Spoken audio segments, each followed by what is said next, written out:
Hello everyone, Zach Wilson, Hood County Chess Club here, and today we're continuing our series on Endgame Basics, and today we're going to look at checkmating with just a lone queen with her king.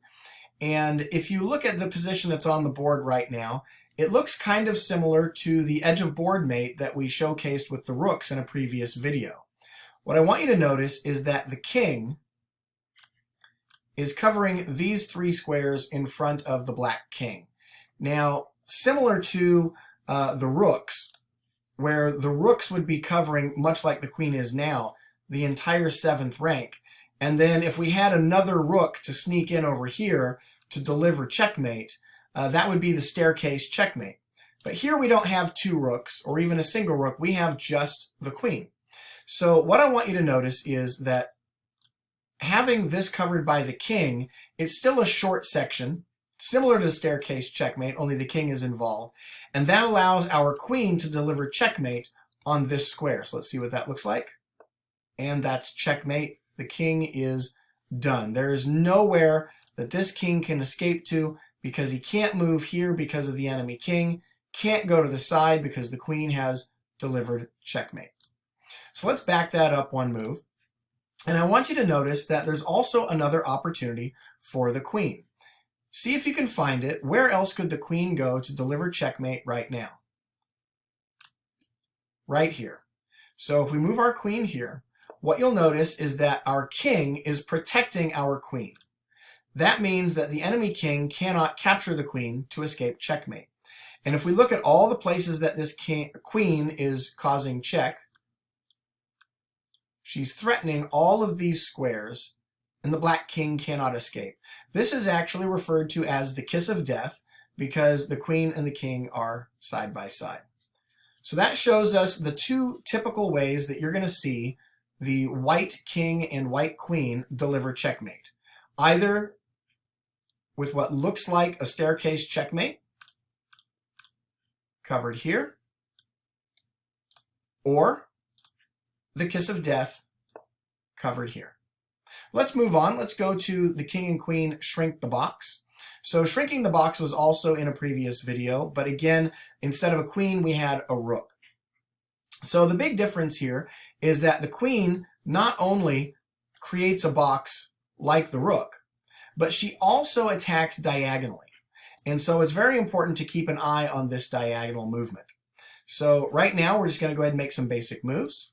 We shrink the box. And unlike previously, this king cannot escape to this square because of the queen's diagonal attack. So we're just going to simply try to move out of the way.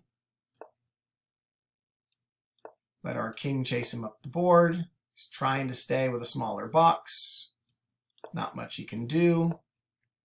Again, because of the diagonals, maybe he tries to go this way.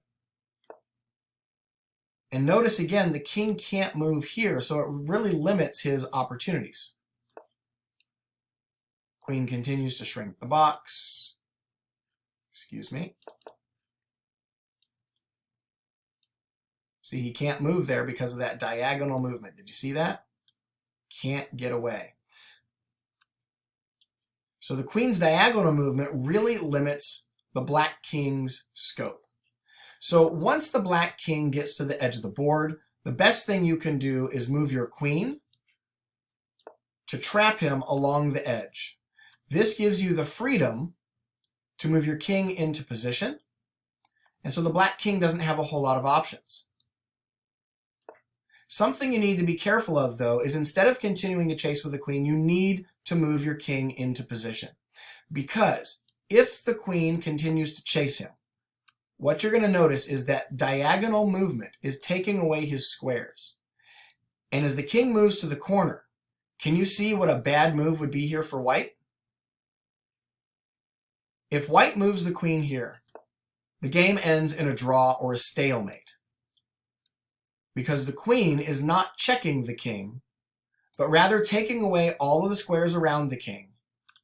And it's his turn to move, and he has no legal move.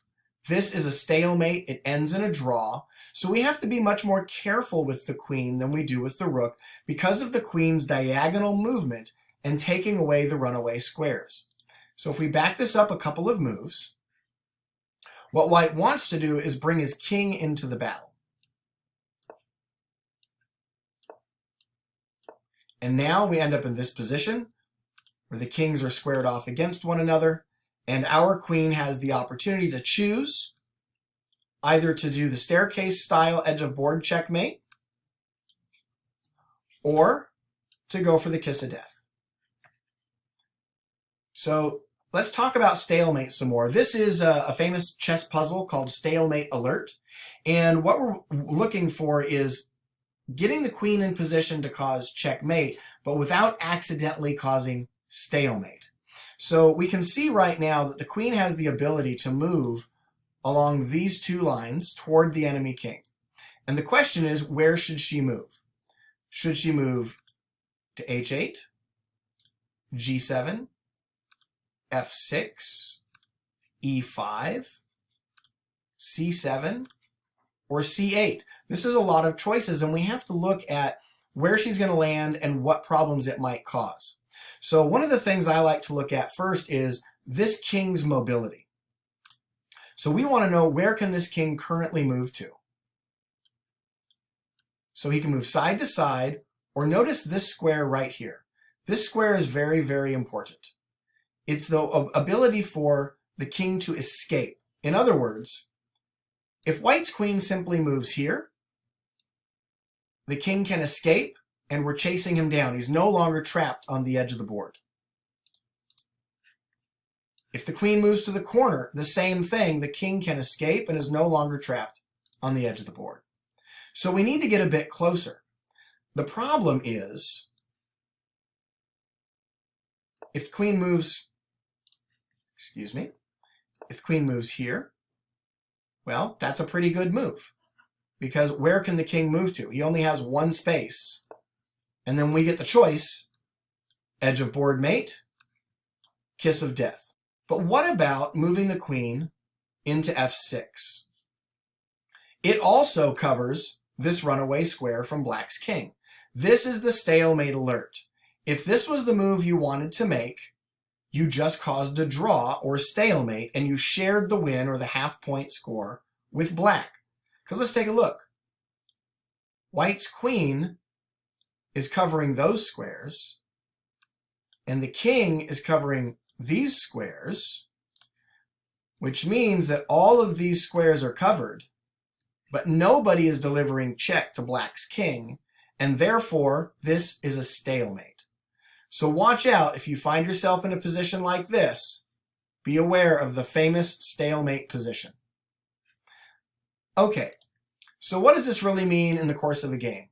One of our previous videos was about opposition and how we end up with this position here where white's king is covering the queening square and creating a safe bridge for his pawn to become a queen.